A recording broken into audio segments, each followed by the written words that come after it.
40 छात्रों के समूह में 20% छात्र अनुपस्थित हैं, तो उपस्थित छात्रों की संख्या क्या होगी? ठीक, तो इसमें हम बनाएंगे क्या? Fraction method. कौन सा? Fraction method. ठीक, मतलब गुणा वर्ग। तो इसमें फ्रैक्शन क्या है? 20%। ये क्या है? फ्रैक्शन। इसको हम लेते हैं फ्रैक्शन, मतलब कि हमें पहले इसको किसमें करेंगे? हम भिन्न में बदलेंगे। ये हमारा क्या हो गया? भिन्न हो गया। भिन्न हो गया। देखिए 20% छात्र अनुपस्थित है। ये किसका भिन्न है? अनुपस्थित का। एक तरफ लिख लीजिए उपस्थित, उपस्थित, और एक तरफ अनुपस्थित। और क्या है? कुल, कुल छात्र, कुल छात्र। कोई दिक्कत? अब देखिए जब भी हमारा फ्रैक्शन का जो नीचे हिस्सा होगा ये किसको यूज करेगा? बोलिए टोटल।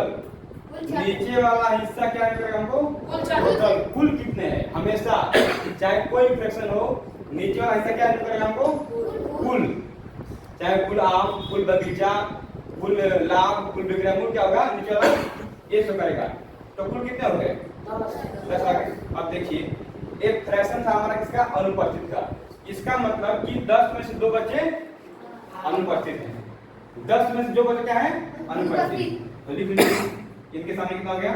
2। तो ये बताइए कुल 10 है, क्या है? 10। ये हमारा रियल वैल्यू नहीं है, एक यूनिट है। यूनिट कुल 10 यूनिट है। अब 10 यूनिट में 2 यूनिट क्या है हमारे? अनुपस्थित। तो बाकी जो बचे क्या हो गए? उपस्थित। कितने बचे? 8 छात्र। ये क्या है? प्रेजेंट है। क्या है? क्लास में प्रेजेंट है।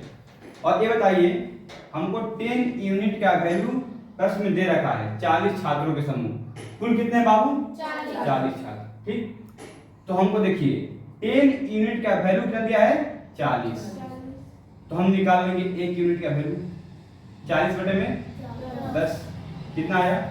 4। यानी कि जो 1 यूनिट का वैल्यू आया कितना आया? 4। यानी कि 1 के बराबर 4। तो कुछ नहीं करना है आपको, सब में 4 से फिर गुणा कर दीजिए। सब में 4 से गुणा कर दीजिए। ये कितना आया? 8 चौका 32, 4 दूनी का 8, और ये कितना आ गया? 40। ठीक, अब देखिए समझिए यहां से, यानी कि जो कुल छात्र प्रेजेंट थे उपस्थित थे कितने हो? 32 हो गए, और एब्सेंट 8 हो गए। तो कुल कितना हो गए? 40। ठीक, तो प्रश्न में पूछ रहा है कि उपस्थित छात्रों की संख्या क्या होगी? कितना है बाबू? 32 आंसर। कोई दिक्कत? क्या होगा? 32। 30 विद्यार्थियों की एक कक्षा में 40% लड़के हैं और शेष लड़कियां हैं। अभी हमने पहले क्वेश्चन किया था, जस्ट वही क्वेश्चन है, सेम टू सेम उसी पे प्रश्न है। तो लड़कियों की संख्या क्या होगी? ठीक, एकदम सेम प्रश्न। चलिए प्रिया आइए।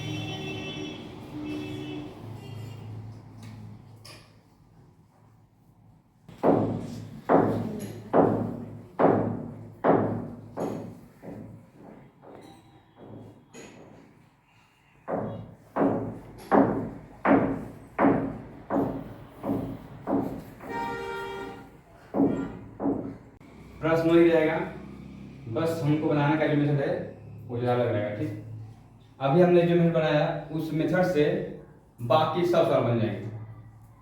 ठीक ना, चाहे वो रेशियो हो, सिंपल इंटरेस्ट हो, या कोई भी परसेंट का सवाल, लाभ हानि हो, आप कोई सवाल ले लीजिए, इतना ज्यामिति है, सब बन जाएगा। ठीक, इस फॉर्मूला से। लेकिन अभी देखिए एक सिंपल फॉर्मूला केवल परसेंट के लिए। टोटल वैल्यू हमारा कुल मिला कितने हैं? 30। प्रश्न दिया है कि 30 का 40% क्या है? लड़के। मतलब कुल हो गए 30, और इसी 30 में से 40% क्या है? क्या है? लड़के। आप सभी को पता है कि अधिकतम परसेंट कितना होता है? 100%। पता है ना? तो बताइए कि जब 40% लड़के हो गए तो बाकी कितनी परसेंट क्या है? 60%। ठीक, अब प्रश्न क्या पूछ रहा है कि लड़कियां हैं, तो सॉरी शेष लड़कियां हैं, तो लड़कियों की संख्या क्या होगी? यानी कि कुल संख्या है 30, और 30 में ही 60% क्या है हमारी? लड़कियां हैं, ठीक ना। 60% क्या है? लड़कियां। तो आप निकालिएगा कि लड़कियों की संख्या बराबर 30 का 60%। परसेंट के लिए 100 से भागा देंगे, 6 का 18। कोई दिक्कत? इजी है ना? बहुत इजी है ना? बन जाएगा ना? Yes sir. देखिए ये जो है फॉर्मूला केवल इसी के लिए है।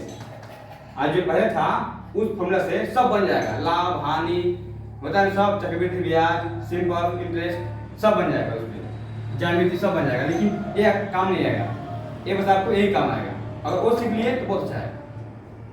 ठीक, चलिए कौशल बाबू बताएंगे। बनाओ बाबू।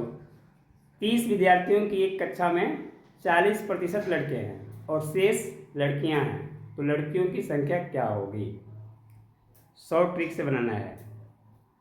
ऐसे सवाल को बनाने के लिए तो कई ट्रिक है, लेकिन ये जो ट्रिक से बनाओगे ना तो आपको बाकी सवाल भी बन जाते हैं। लड़की लड़कों और कुल बराबर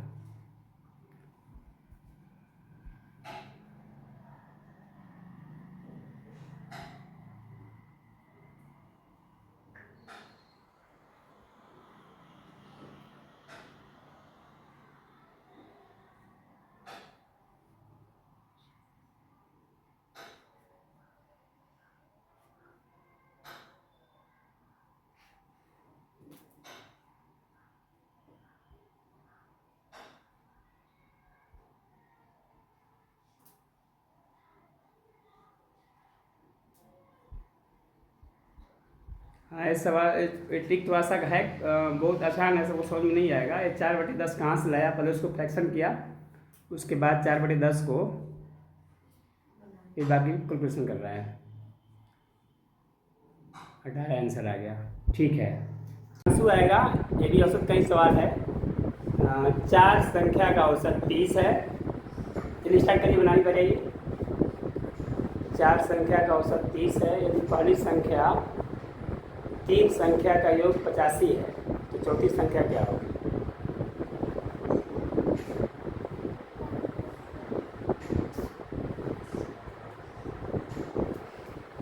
सवाल को इसमें मेन होता है सवाल को समझना। सवाल नहीं समझिएगा तो गलत हो जाएगा। सवाल कह रहा है कि 4 संख्या का औसत 30 है, यदि पहली 3 संख्या है तो इसका मतलब 4 संख्या में से 3 संख्याओं का योग दिया है 85 है, तो चौथी संख्या क्या होगी? बहुत बढ़िया। ऐसे सवालों में पहले समझना होता है कि सवाल आपसे पूछ क्या रहा है।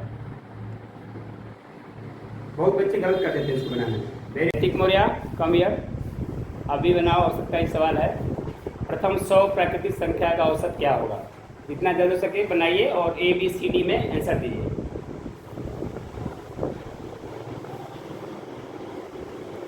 औसत चैप्टर से है, ये भी कई बार आपको नवोदय सैनिक मिलिट्री में आ चुका है। अच्छा, सूत्र लिखना जरूरी है, गलत भी हो जाएगा, लेकिन एग्जाम में सूत्र मत लिखना, वहाँ पे फास्ट करना है आपको। लगातार यह प्राकृतिक संख्या का औसत बराबर, ठीक है।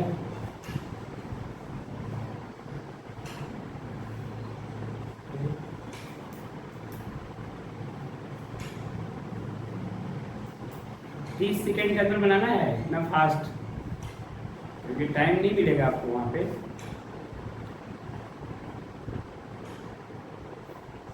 Very good, 50.5। वेरी गुड, बहुत बढ़िया, बहुत बढ़िया। अभिषेक, कॉमन द बोर्ड और इसको बनाओ। लगातार 15 सम संख्याओं का औसत क्या होगा? और क्विकली बनाना है, इतना जल्द बना सकते हो। नवोदय में और सैनिक स्कूल में भी कई बार आ चुका सवाल है, बार बार रिपीट होता है। लगातार 15 सम संख्या का औसत क्या होगा? देखते हैं कितना टाइम देते हो। और एग्जाम में पूरा सूत्र नहीं लिखना है, सूत्र लिखो आप। सब लगातार n सम संख्या औसत बराबर n+1 के n की जगह 15+1 टिक लगाओ। Very good.